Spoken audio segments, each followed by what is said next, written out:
Hello and welcome back to the another episode of Daily Hindu News Analysis. It is 3rd June 2025 and in this video we are going to discuss few important articles which are very much relevant for your preparation. But before we will start our discussion, let me give you a brief about this initiative which we had started from last few days. Let me discuss this with you guys so that you will recognize how important it could be for you guys if you will follow it. You know, every day on this YouTube channel, we upload two videos. And what are these two videos? In the morning session, we upload this video, which is based on the daily Hindu news analysis, or we can say it contains the current affairs of the day. And in the evening session, we upload the static syllabus based lecture, which we had started by discussing the Indian polity. So our aim, what is our aim for these? What do we aim? Why we are uploading these videos here?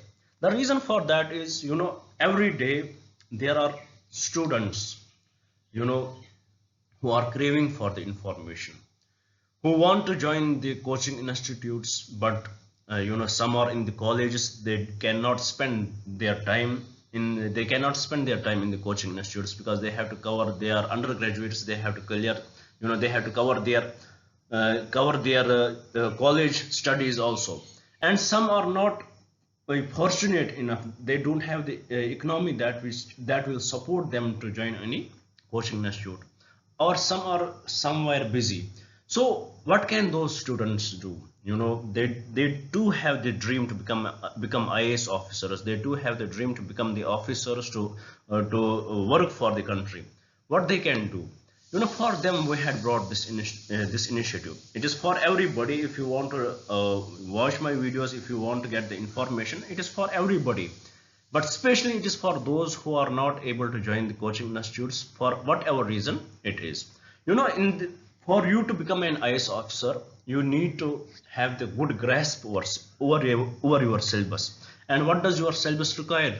If majorly we will divide, your syllabus requires that you should be very much aware of the current affairs. Second, you should be very much aware of the static topics. And what are those static topics? These are the static books, for example, Indian polity, economy, geography, whatever there is.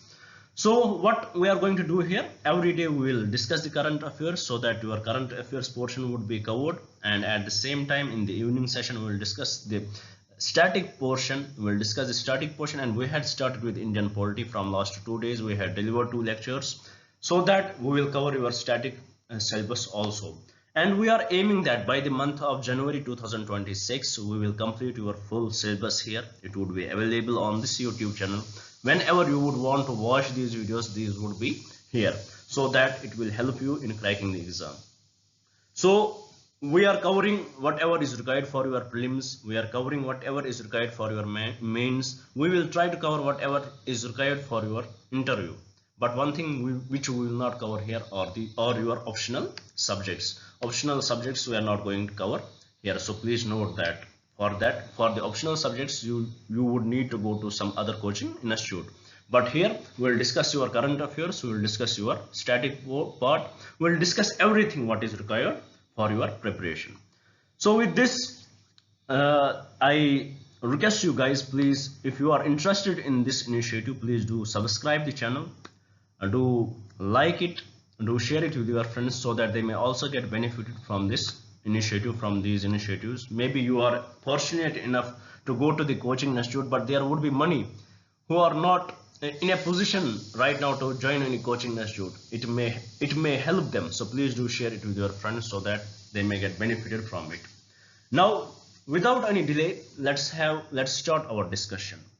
You know, there is one important thing about the current affairs and the static portion, and about UPSC. You know, UPSC, if you will look at the syllabus of the UPSC, it may seem, if you will look at the syllabus of the UPSC, it may seem it is highly impossible. You will have to go through the constitution. Can you, you know, do you have to read everything in the constitution? You know, it may be very much difficult if we if we will just look at the syllabus and we will not go through the previous year questions, it would definitely look very much difficult for us to achieve the goal. But the reality is something different. You know, UPSC, they never ask questions. They never ask questions which are outside the domain of outside the domain of an individual. They would ask you questions from the current affairs. They will ask you questions from the static part, but there would always be some connection. If they will ask you a question from, for example, tomorrow they may ask you a question about the majority required for they may ask you a question about how High Court judge is removed. That was in the news, and they will give the statements. So they will connect. There is always a connection between the current affairs and the static part. The point which I try to highlight here is that there is always a connection between the current affairs and the static part, and this is what the UPSC pattern is. You know, if you would have watched my video yesterday about my static part, Indian Polity Lecture 2, if you would have watched that video, you would have, as you know, we discussed various types of majorities in that video. And we discussed them in a very detailed manner. It took almost 1 hour for us to discuss those majorities. And in those majorities, we discussed one majority. You know, first we discussed the special majority there. We discussed the absolute majority. Then we discussed effective majority there. After that, we discussed the special majority 1. Then we discussed the special majority 2. We discussed special majority 2. And I told you, at that time, I tried to explain these majorities by a simple example. I told you, whenever there would be some discussion, whenever there would come some discussion, their application will definitely connect you with this application. You know, if you would have watched my yesterday's video, then you would be very much aware of the special majority 2, what it is. You know, it should be very much easy for you to highlight what this special majority 2 is about. So let us try to figure out what it is about. The special majority 2, first let's remember, for this discussion's sake, let's only remember that there is something called special majority 2. Just only remember that. Now let's come to the point, the discussion which we have to make here. You know, you would have heard about the Justice Yashwant Verma, who earlier in the month of March last year, he was the judge in the Delhi High Court, and unfortunately there was a fire in his house, and a huge amount of money was discovered there. So then the questions started raising. Money fingers started raising against this man, Justice Yashwant Verma, that how a judge can have that much money, and that too which has not been shared with the officials what are required for that, because the house got into the fire and that money also burned. But it raised the questions how he has got that much money. So with respect to that, you know, this Justice Verma, with respect to that, you know, there are many questions were raised against him. The allegations of corruption were against him, and many things, you know, it was majorly in the news last year. Then what happened after that? You know, when this came into the discussion, when this came into the mainstream media, you know, the Chief Justice of India, the case went to him. You know what he did? He formed a 3-member panel. Chief Justice of India, he formed the 3-member panel. And who was the Chief Justice during that time? Who was the Chief Justice during that time? Please know that it is Chief Justice Khanna. It is Mr. Khanna, Chief Justice of India. It is Chief Justice Khanna, Sanjeev Khanna. Chief Justice of India, who is Sanjeev Khanna. He is the Chief Justice at that time, and he formed the 3-member panel who would discuss about the case related to Justice Verma. And during the same time, he was shifted from the Delhi High Court to the Allahabad High Court. The the 3-member committee, they did their research with respect to the case, and they submitted this report to the Justice Khanna on May 4. On May 4, they submitted this report on the Justice Khanna. At the same time, the Justice Khanna, he said that he is innocent. He has not done any corruption, but the Chief Justice of India requested him that he should resign. Chief Justice of India requested him that he should resign, but he did not reject. He rejected this request from the Chief Justice of India. When Chief Justice of India asked him that you are involved in such activities, whether you are innocent or not, that is something different. But it is very much, it is not something the judge should behave like. It is against the dignity of the judge that you have that much amount of money stored, and that too undisclosed money. So there are huge allegations against it. It is against the judiciary. Judiciary is the highest doom of the country, where people look at and they believe that there they will get the justice. And if there is any allegation against a judge, then the belief of people in judiciary will get diluted. So for that purpose, it is better for you to resign. But he did not agree to that. What he said that why not President remove me? Why not President remove me? So yesterday we saw that how President has the authority to remove the judges. Now how can President? Now the question here is, how can the President remove him? So what is the criteria for that? How can a President remove the Chief Justice or judge of the Supreme Court in High Court? For that, the Parliament should recommend. Parliament should pass a bill and it should be accepted by both the houses. Then only they will recommend it to the President, and then President can remove him. So what is the procedure? Now let's try to understand the procedure for the removal of the judge. Usually the impeachment is majorly used for the President, but here in the article they had used the impeachment. Let's assume for the process. The process would be called as impeachment. Once the process is completed, then it would be called as removed. So how it is done?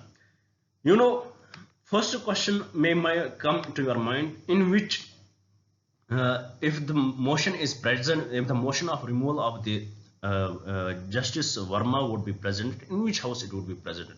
Whether it would be presented in the Lok Sabha or the Rajya Sabha. The question, this is the genuine question which may come into your mind, in which house this motion would be presented.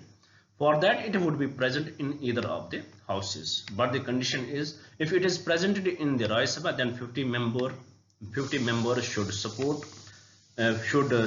it, and the 50 members of it is to be 50 members should support the resolution. And if it is possible, if it is put forward, if it is moved in the Lok Sabha, if the resolution to remove the Justice Verma is moved in the Lok Sabha, then the 100 members should support it. This is the first condition which it should fulfill. If this condition is not fulfilled, then what will happen? This motion cannot be passed. This motion cannot be passed, or either this motion cannot be moved. Once the motion is moved, then what is the second step? There would be voting with respect to the impeachment of the Justice Verma. So what will happen? Then this motion should be passed by either house by the majority, which is two-thirds of the majority of the members present and voting. Two-thirds of the members of the house present and voting, and also the majority should be plus 50% of the total strength of the house. It should be the majority of the 50% total strength of the house. It should be there, and during this time he would be given the chance to represent himself, to say in his favor, to try to convince them that he is not guilty. During 14 days period would be given to him. So first it would be moved. For that, if the motion is moved in Lok Sabha, then 100 members should support it. If it is moved in the Rajya Sabha, then 50 members should support it. Then this should be passed by the 2/3 majority of 2/3 of members present and voting, with 50% of the total strength of the house in both the houses. Once it is passed like that, then the bill will go to the President for the assent, and finally the judge would be removed. So this is the process, and this is the story behind it. So with respect to this, the concerned minister, the concerned minister, the parliamentary affairs minister, which is Kiran Rijiju. He was called about this issue, and he has stated that they are getting connected with the other stakeholders, other MPs of the parliament, because this is not something political issue, but it is the common issue. It is something about the dignity of the courts. So they are trying to convince that all the parties will be on the same line, and they would remove the judge. And this is this would be likely taken during the monsoon session. So with this, I hope you had understood the article and the points which were not mentioned in the article, the removal procedure. We had discussed that here, and also what was the story behind it. With this, I hope you had understood it. Now let's try to solve a question on next slide and have a better understanding of this article. Well, here the question is, which of the following statements are correct regarding the impeachment of a High Court judge? First statement: a motion for impeachment can be initiated in either house of parliament. Is it true? We discussed in our discussion that it may be introduced either in Lok Sabha or in Rajya Sabha, but the members who should support them, they may vary. So first statement is 100% correct. Second statement: the impeachment process is governed by the Judges Inquiry Act 1968. Correct, nothing wrong with it. Third statement: the president can remove a High Court judge on the ground of proven misbehavior or incapacity after an address by parliament. 100% correct. Fourth statement: the impeachment motion requires a special majority, that is majority of the total membership of that house, and a majority of not less than 2/3 of the members of the house present and voting. That is also true. So with respect to this question, what is the correct statement? What would be the correct option? The correct option would be option C, which is 1, 2, 3 and 4. With this, I hope you had understood the article as well as the question here. Now with this, let's move to the another slide and see what article we had brought there. Well, here the article is about the nano enzyme that prevents excess blood clotting. It is very interesting. It is very interesting article which was in today's newspaper. You may not had, if you would have read it, you might not have given any good thought over it, but it is a really amazing article. Usually you would have seen, you would have observed it whenever there is any cut, for example, any injury to your body. After some time, there is blood clotting. The blood stops to flow. What is the reason for that? What is the reason for that? The reason is that there are blood platelets which get activated. Platelets get activated and they accumulate at one place, and they block the flow of the blood. They accumulate near the vessels and they block the flow of the blood, and in this way this happens. In this way the blood flow stops. But this is very much normal, nothing wrong with it. It is very much which everybody wants. But sometimes this blood clotting can be very excess. Even if you don't have the injuries, still there would be blood clotting, unfortunately. And when there would be the blood clotting, what will happen? The blood flow will decrease in the human body, and once the blood flow decreases, there are high chances of heart attack and other issues. There you will, if a patient is suffering from this disease, they will have many issues related to it.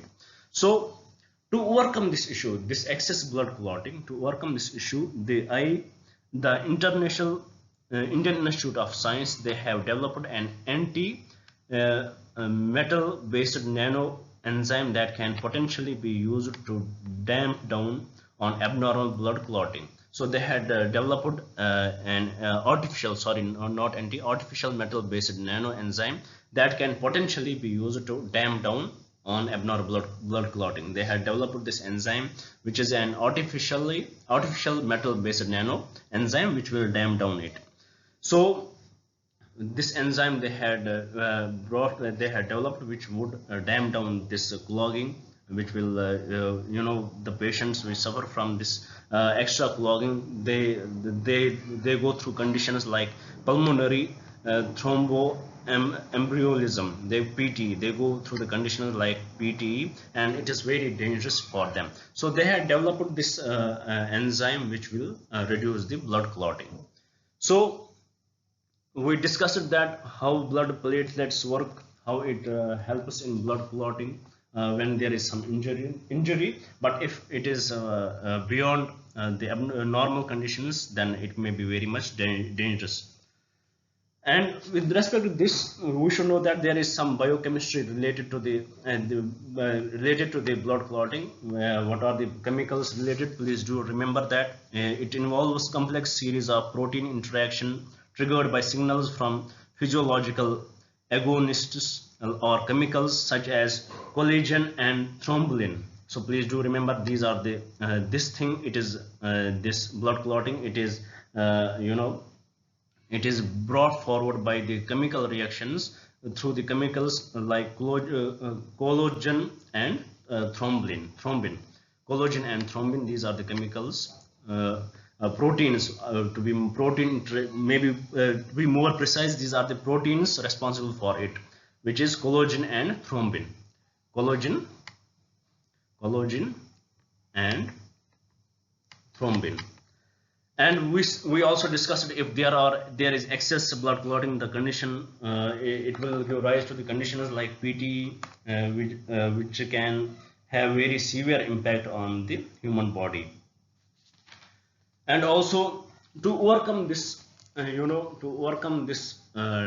condition, the scientists from the Institute of Science and Institute of Science, they had developed this metal based nano enzyme, artificial metal based nano enzyme, which could reduce it. And they had tried to develop it into the various shapes, and for them the most successful one was the shape when they for them the most successful shape of this was the best result they had achieved when the team found that the spherical shaped vanadium pentoxide, the spherical shaped when they found that that spherical shaped vanadium pentoxide VTO nano enzymes were the most efficient. These, when they formed these nano materials, artificial metal based nano enzymes, and in which shape they are most successful, in which shape they had achieved the best results, it is when they had formed them into this spherical shaped vanadium pentoxide. So enzymes in this shape, they had achieved the best results. So this was some little information given in the article. Here we are informed about few conditions, for example the PTE. So let's try to understand what are these conditions through the question and get the proper understanding of the article also. Here the question says, with reference to thrombosis, consider the following statement. First statement: thrombosis is the formation of blood clot thrombus inside a blood vessel, obstructing the flow of blood through the circulatory system. 100% correct. This is the issue. This is caused by when there is when there is abnormal conditions. For example, the reactive oxygen species ROSs increase, leading to overactivation of the platelets. When ROSs increase, there would be overactivation of the platelets, and this condition would come in, and it may impact the circulatory system. Second statement: deep vein thrombosis primarily affects arteries. No, it affects veins. So second statement is incorrect. Third statement: pulmonary embolism occurs when a part of the thrombus breaks off and travels to the lungs. Correct. Fourth statement: risk factors for thrombosis include prolonged immobility, certain genetic conditions, and major surgery. 100% correct. So with respect to this question, the correct statements are statement 1, statement 3, and statement 4, and from the code given below, the correct code would be option B. So with this, I hope you had understood the question as well as the context of the question. What was it that the Indian Institute of Science, they had developed an artificial metal based nanoenzyme that can potentially be used to clamp down an abnormal blood clotting, which can cause blood clotting which is caused by the pulmonary thromboembolism. About it, let's try to recap it. The normally platelets get activated and cluster together around the vessels to form protective blood clot, which involves complex series of protein interactions triggered by signals from physiological chemicals such as collagen and thrombin. But sometimes it may exceed in conditions like PTE or diseases like COVID-19. The oxidative stress and levels of the toxic reactive oxygen species ROS increases, leading to overactivation of the platelets, and this leads to various tragic diseases. This triggers the formation of the excess clot in the blood vessels, contributing to thrombosis, a major cause of morbidity and mortality. So with respect to this, to overcome this, the researchers, which is headed by G. Mukesh, professor in Department of Inorganic and Physical Chemistry, have developed nanomaterials that mimic the activity of natural antioxidant enzyme. These nanoenzymes works by controlling reactive oxygen species. These enzymes which they have developed, these nanoenzymes, they will control the reactive oxygen species, that is ROS levels, therefore preventing the overactivation of platelets that lead to excess clot formation or thrombosis. And one more thing about it, the team synthesized the random active nanomaterials of different sizes, shapes and morphologies, and to their research, as we discussed, the successful one was the spherical shaped vanadium pentoxide, which is V205 nanoenzyme, were the most efficient. So this is the little summary about this article. Now with this, let's move to the another slide and try to understand what is there. Well, here the article is about Ladakh gets new policies on quota domicile.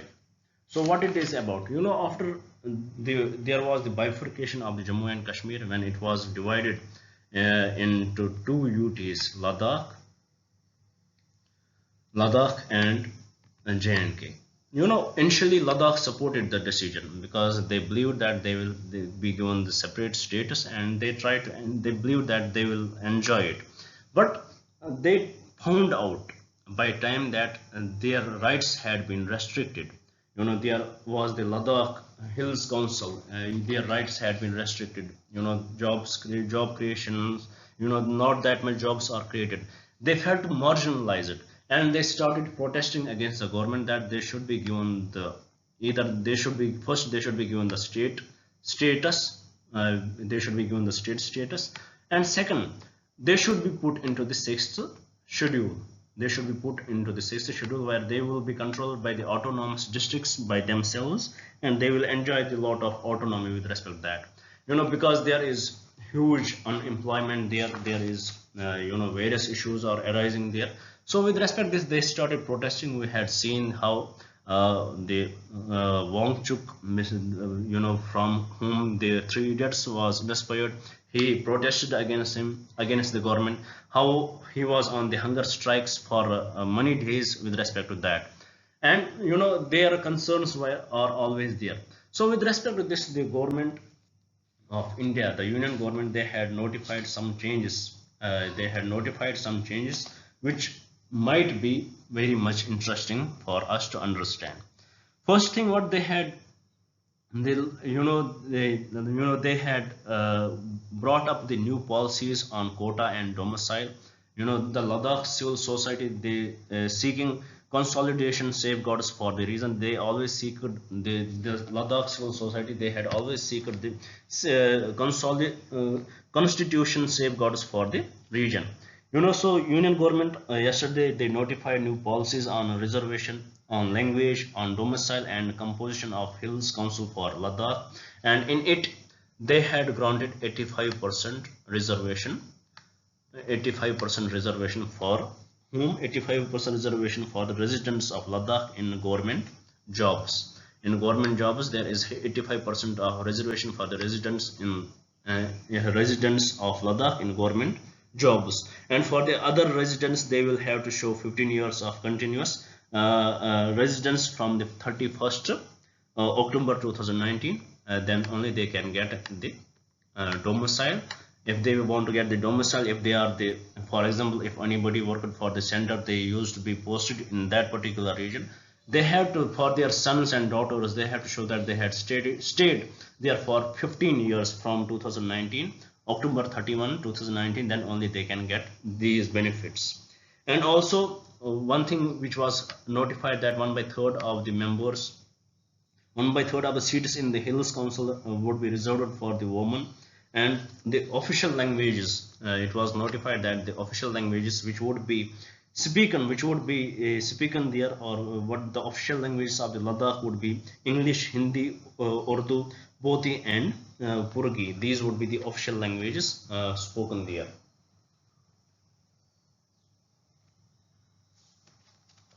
So the President DM notified the UT of Ladakh Reservation Amendment Regulation 2025, which amended the J&K Reservation Act of 2004 in Ladakh's context.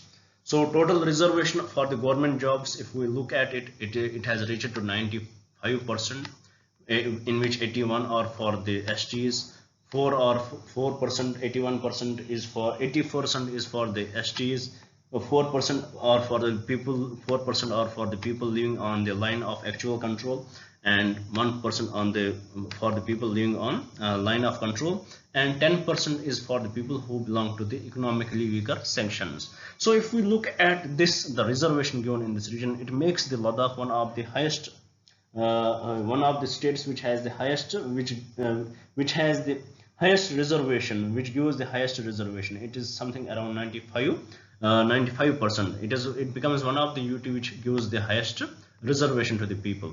And if you would have heard about, if you would have discussed, maybe you would have heard about the Indira Sahni judgment. In the Indira Sahni judgment, you would have heard that the maximum limit which was given by the Supreme Court, that it should not exceed beyond 50%, that has been broken in various states, and especially with respect to Ladakh. Now there was another article basically in the newspaper today which I did not brought in, because I did not believe that could be that much important for you to understand that. What was the crux of the article? Can the parliamentary decision be liable for the contempt of the court? For example, if the court had said anything and the parliament makes law against them, can it be liable for the contempt of the court? And there was a case, actually the case was with respect to the Chhattisgarh government. Chhattisgarh government, they had made some laws with respect in taxing the moisture there, and it was against the court decision. But the court clarified it that it cannot be the contempt of the court, whatever the executive, whatever the decisions are made in the parliament, whatever the laws are made, they cannot be the contempt of the court. So similarly here you can take the example of what the Indira Sahni judgment said, but still they are coming up with the policies. The government is coming up with the policies that this much should be they are giving the reservations in their way possible. So this was in a nutshell what has happened in the Ladakh so far. So with this, I hope you had understood the article. Now let's move to the another slide and try to see what article is there. Well, the article here is basically talking about India-Australia defense ties beyond American shadow. There was nothing much in the article because we know that how India and Australia relationships are going on. But here, how India-Australia relationships are, we have very great understanding about it. If you would have watched my earlier videos, we had discussed it various times, how we are part of the quadrilateral in which US, Japan, India and Australia are part of, how Australia is part of the Malabar exercise, how our defense ties are working, and what are the other ways we are contributing. For example, we have various we have bureaucratic relationship with India, with Australia. We have the comprehensive strategic partnership with Australia. We have 2+2 ministerial dialogue which was launched in 2022. We have mutual logistics support agreement with Australia, and also we have air-to-air refueling agreement with Australia. So there are some certain regions which we can improve. But here the concept of the core concept of the article is not totally about the India-Australia relationship, even though it is basically talking about it. But it is saying that usually, if you will look at the India-Australia relationship, there would always be the America, USA would be USA would always be there, who would be oversighting our relationship, who would be the binding glue between India and Australia.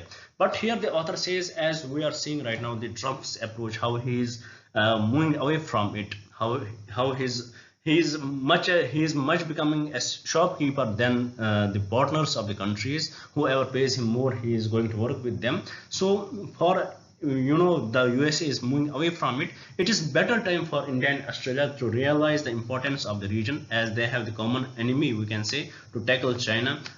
How China is approaching the region, how Indo-Pacific is under threat because of the China's expansionary policies and all that. It is better time for India and Australia to collaborate on various issues with respect to security, with respect to cyber security, with respect to defense, and to be the better partners and to benefit the region and to protect the region. So this is actually the major core of this article. Now with this, let's move to the last article of today's discussion and see what we had brought there. Well, the article here talks about a ban, a split verdict, and a health concern. Basically the article is about the mustard oil. So about mustard oil, it is majorly consumed in India, and about India, if we will talk about India, it is the third. About mustard, if we will talk about, it is the third largest edible oil consumed in the world. Third largest edible oil consumed in the world.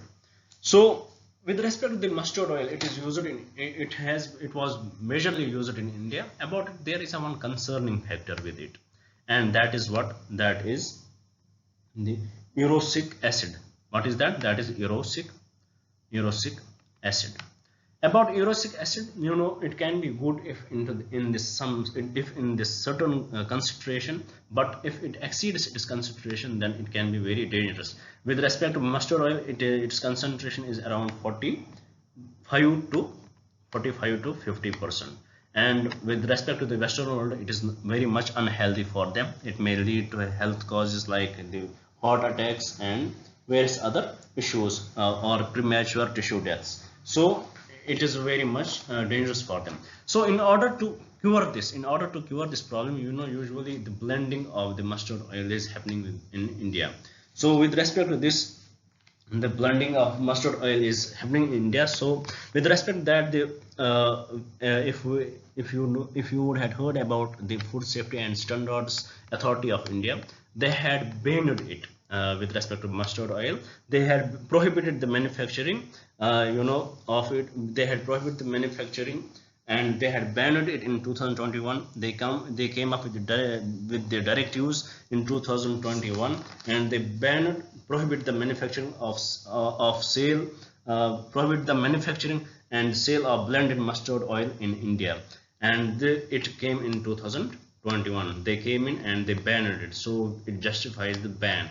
Then the case went to the Supreme Court. Supreme Court ruled against the approval granted by the, earlier there was approval granted by the government regarding the blended oil, that they had reduced the uric acid levels, but the Supreme Court, they went against the approval. They ruled against the approval granted by the central government because there were various health concerns. So this is the full story, how there is the need for the blended mustard oil, but the uric levels there is a need that it should be reduced.